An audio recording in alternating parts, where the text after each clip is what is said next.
Salut. Donc aujourd'hui, je vais dans une conférence là, sur la rénovation immobilière de ma chère amie Karine, plus connue sous le nom de Design Fonctionnel. Je vais mettre son Instagram, comme ça si ça vous intéresse l'IMO.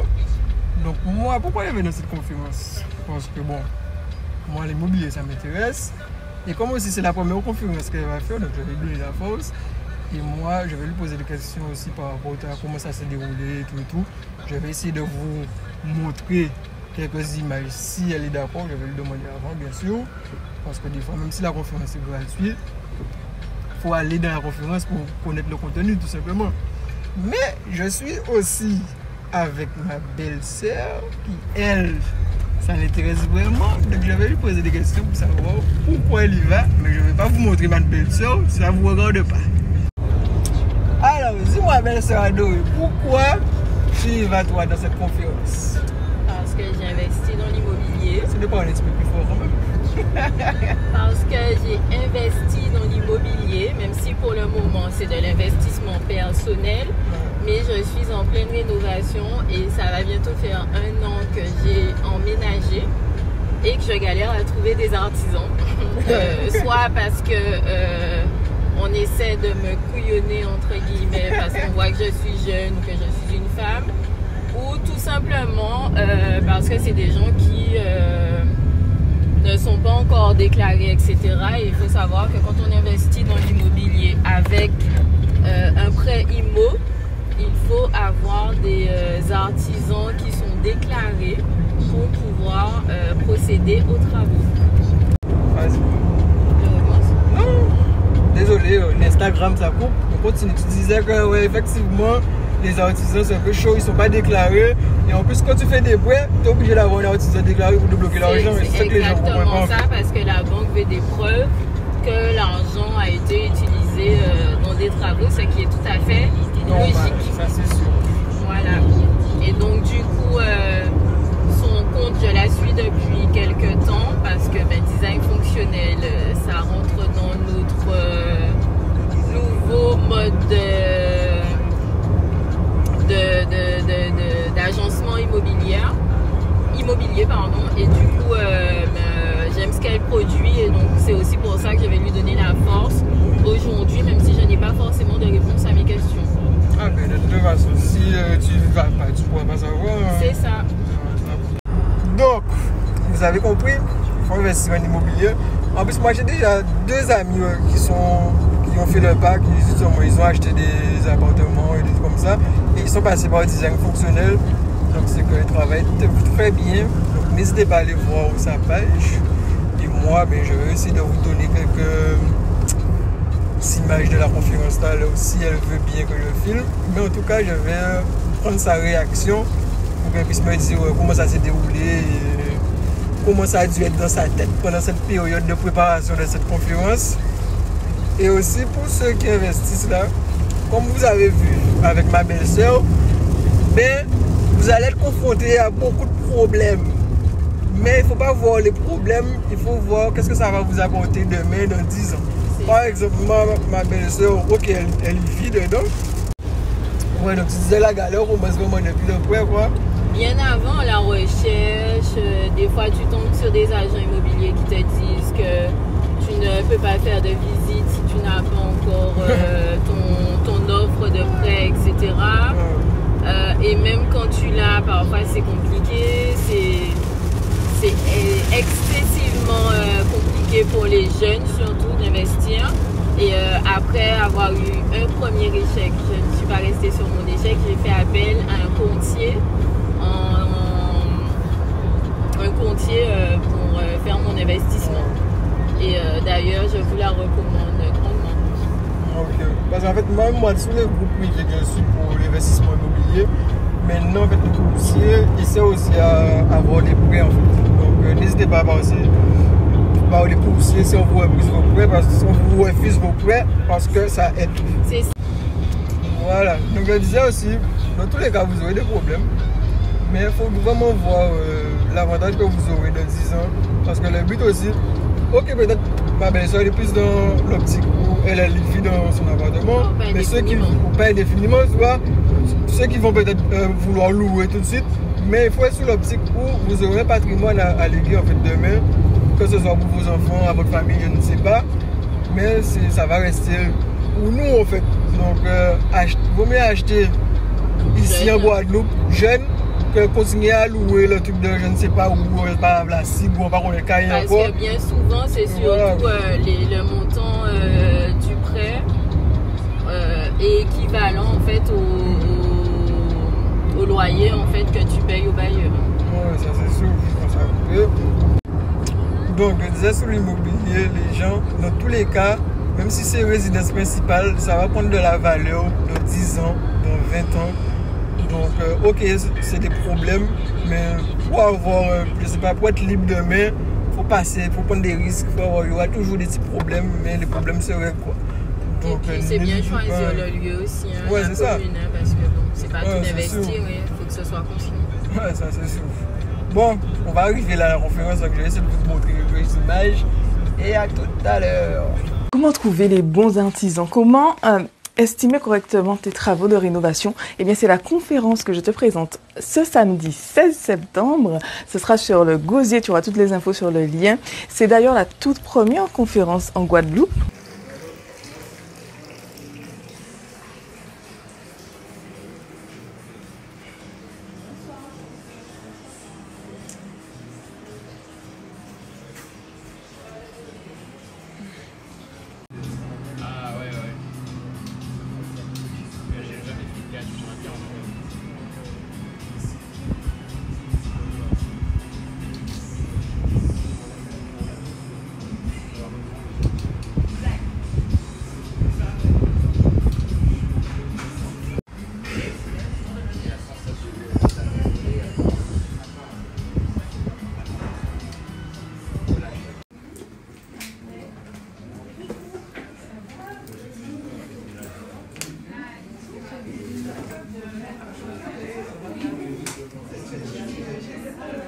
Ma femme m'avait fait voir le travail de Karine, en tout cas ce qu'elle proposait lors d'un webinaire.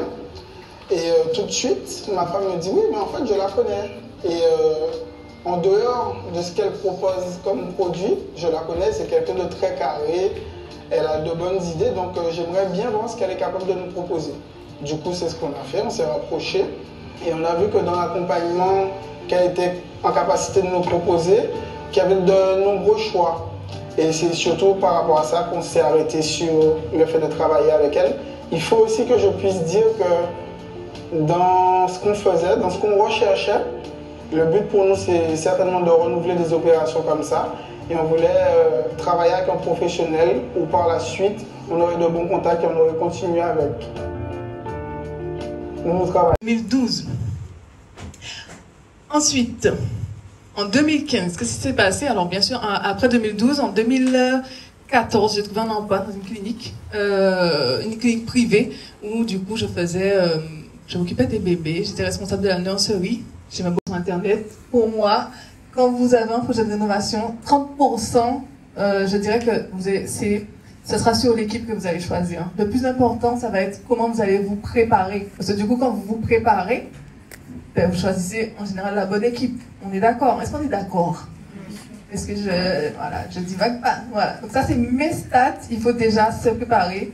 Et après, on trouve la bonne équipe. Essentiel, si vous avez pas beaucoup de sous sur le coup, ça va être de changer le sol en général. Parce que du coup, ça va tout de suite changer le style de la pièce, l'ambiance. Ça va changer la valeur perçue aussi si vous louez. Par exemple, un sol comme ça dans un salon, c'est compliqué. Vous voyez, il faut, voilà, on va se conformer à ce que les gens aiment le plus souvent, c'est des grands carreaux en 60, gris, etc. Pas la peine de faire compliqué. Et tout de suite, c'est mieux. Donc, si on doit se concentrer sur quelque chose pour commencer, ça va être ça. Et en deuxième plan, si c'est des anciennes bâtisses, ce qui va être important de rénover, c'est l'électricité. Parce que du coup, vous pouvez avoir des risques d'incendie. Vous pouvez avoir, si vous louez qu'il y a un problème, ben, c'est vous qui serez responsable. Donc, voilà. Les deux postes que je dirais qu'il faut commencer, c'est ça. Et après, on fait un coup de peinture aussi soi-même, si on peut. La date de rédaction du devis, souvent, il n'y a pas de date. Le détail des travaux à effectuer, avec une description précise de chaque étape, précisant qui fournit quoi. Ça aussi, c'est un problème qui nous arrive souvent. C'est Ok, donc il fait la rénovation de la douche. Pendant qu'il fait la rénovation de la douche, vous avez déjà signé le devis. Il vous dit, mais non, mais c'est pas moi qui fournis le bac de douche. Il dit, mais ouais, mais tu fais une rénovation de douche, fournis-moi un bac de douche. Ben, voilà, vous pouvez voir ça dans le prix. C'est pas...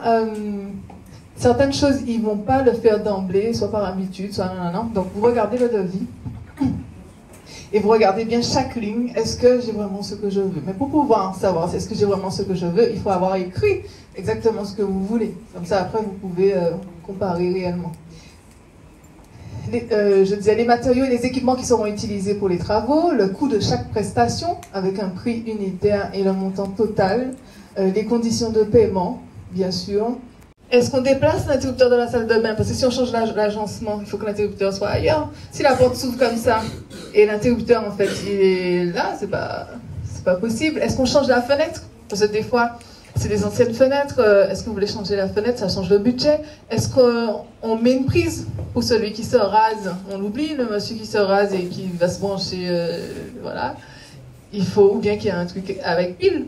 Mais sinon, voilà. Est-ce qu'on rajoute une prise? Est-ce qu'on change l'emplacement des WC? Est-ce qu'on rajoute une cloison? Voilà, tout ça c'est un bon. On réalise son plan. Alors combien parmi vous qui ont fait de la rénovation ont fait leur plan avec des mesures?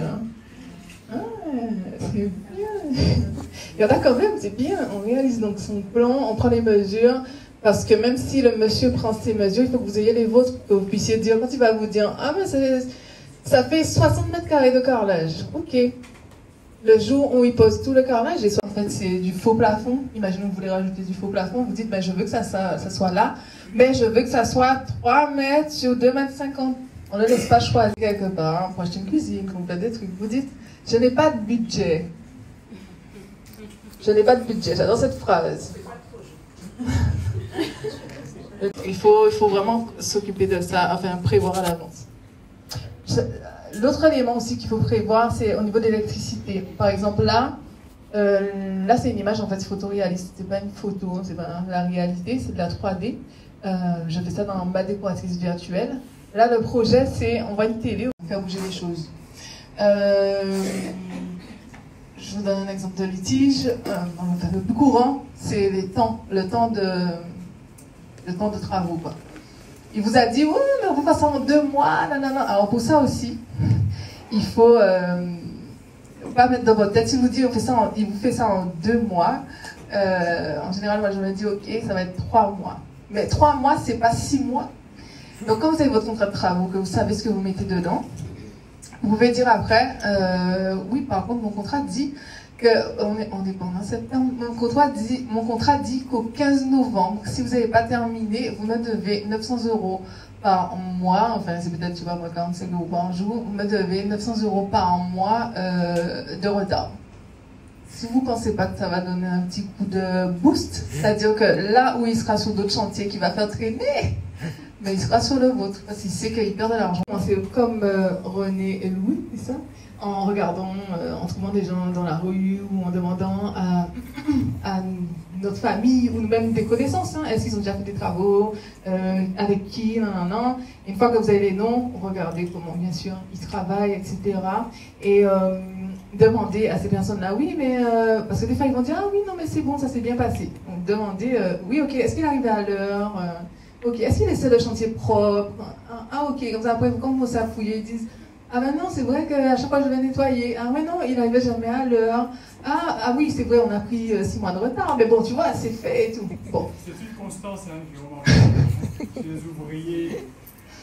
Alors. Les ouvriers, c'est un problème, hein. Je vais presque leur mettre une poubelle à disposition. On fait confiance aveuglément, on ne se prépare pas suffisamment et du coup on n'obtient pas le résultat qu'on veut et on se retrouve avec des problèmes que vous nous avez cités, chacun d'entre vous. Donc, qu'est-ce que j'ai voulu faire pour vous aider par rapport à ça? J'ai voulu créer la Rénov Academy, immersion totale, dans le but de vraiment vous accompagner. Que ce soit, en fait, très simplement, ce sera un week-end, une villa, un projet, des experts et des solutions. Bon, je ne sais pas si déjà là, c'est clair pour vous. Non? Bon, on va rentrer dans les détails. En fait, ça va se passer le 14 et 15 octobre 2023. Et qu'est-ce qu'on va pouvoir avoir dedans. Donc le but c'est quoi? Qu'on puisse être ensemble, que je puisse voir vos projets mais en détail, que je puisse être avec vous et qu'on fasse ces moments convaincants et détaillés pour chaque pièce de votre maison, de votre logement. On va voir comment rénover en maîtrisant ses coûts. Donc toute la partie, ok, on va évaluer, donc je veux faire ça, on va évaluer combien ça fait. Donc ça, après on peut dire, bon ben finalement, la douche à l'italienne, on va laisser tomber, on va peut-être mettre un receveur à 300 €. Ou, vous voyez, on va regarder ça. Parce que ça sert à rien de s'imaginer, ouais, moi je veux la douche comme ça, non. Et quand vous vous lancez, ben, au final vous n'avez pas les moyens, soit vous êtes obligé de faire des concessions, etc. Non, on va faire un projet qui non seulement rentre dans vos moyens, mais qui en plus vous plaît réellement en fait. C'est ça le but. Shopping list, de pouvoir dire, bon, ok, je sais exactement ce que je veux des rideaux orange de 2,50 m, j'en veux 4, les détails en fait. Et comme ça après, vous savez aussi l'estimation, parce qu'on va faire ça, l'estimation des éléments, vous allez pouvoir dire, bon ben, pour aménager la chambre, ça me fait 2500 €. Déjà, vous vous y attendiez pas, mais quand vous vous y attendez, ça vous permet de vous dire, ok, bon ben, on mettra pas de rideau dans la chambre, ou bien, enfin voilà, vous allez vous adapter. Donc c'est important, toute cette partie-là. Et qu'est-ce qu'on va faire? Donc la shopping list, la plonge d'ambiance, et la partie qui justement, que René Louis n'a pas, c'est le bon réseau. Eh ben, on va réseauter, on va faire venir, enfin je vais faire venir des artisans qui sont sérieux, avec qui j'ai déjà travaillé, et qui vont pouvoir vous, parce que ça m'est déjà arrivé aussi de tomber sur des pas sérieux, mais tout de suite, je les mets à côté, ils m'appellent, je fais comme si je vois. Bon, la conférence est terminée. À la base, bon, vous n'aurez pas son retour parce que il y avait quand même beaucoup de monde, ils posaient des questions et tout. Moi, je ne voulais pas trop l'embêter sur son temps. Donc, on va refaire le retour avec ma belle-sœur. Et moi, j'ai donné mon avis aussi. Franchement, si vous avez des appartements à rénover, même votre chez vous à rénover, c'est vraiment l'idéal en fait, parce que vous avez déjà accès à son réseau d'artisans. Et ça, c'est vraiment inestimable parce que tu es plus tranquille sereinement. Concernant la conférence, moi, je trouve que pour une première fois pour elle, c'était vraiment bien expliqué.